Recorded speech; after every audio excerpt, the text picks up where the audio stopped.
Sullivan. Some of us are going to run vote and come back to take your questions. Senator Lankford.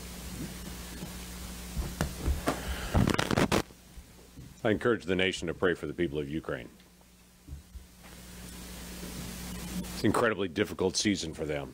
And to be able to hear President Zelensky today speak to the American people and speak to the world and to say, do you see what's going on? And to be able to say to America, do you remember 9/11? What he was pulling from us is, remember that moment in 9/11 when you were attacked and you wanted the whole world to come to your aid? Now that's us. We want the whole world to come to our aid.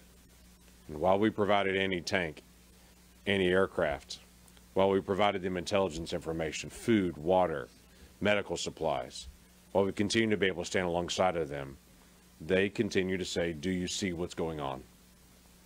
Will you help us?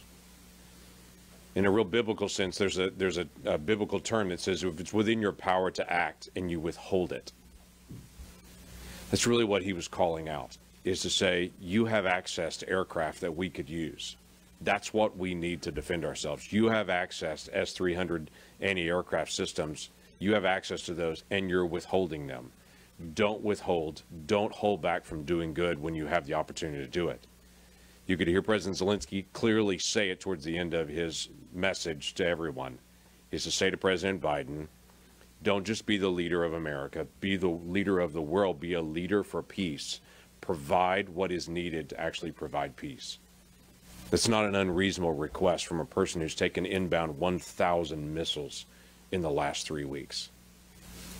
For those of us that have been to Ukraine, to see that video and to see those places that we recognize, and then to see the side-by-side of what they look like now versus what they look like just 4 weeks ago, was stark.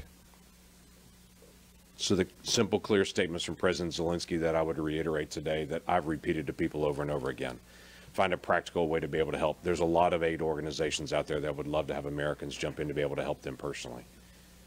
Find practical ways to be able to help. Our government, our nation needs to continue to be able to step up, and what is within our power to do good, we should do good, to be able to step alongside and to be able to help people.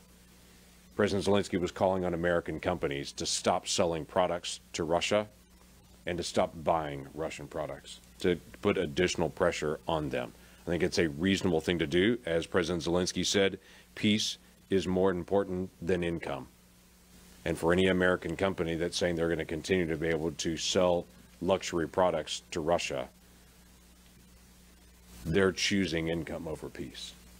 So I would call on companies, even in my state or anywhere they may be in the United States or around the world, to be able to pull back income from Russia to allow them to feel the effects of what they're doing to their neighbors around them, and for us to stop trying to punish Russia for killing civilians and to actually start protecting civilians' lives.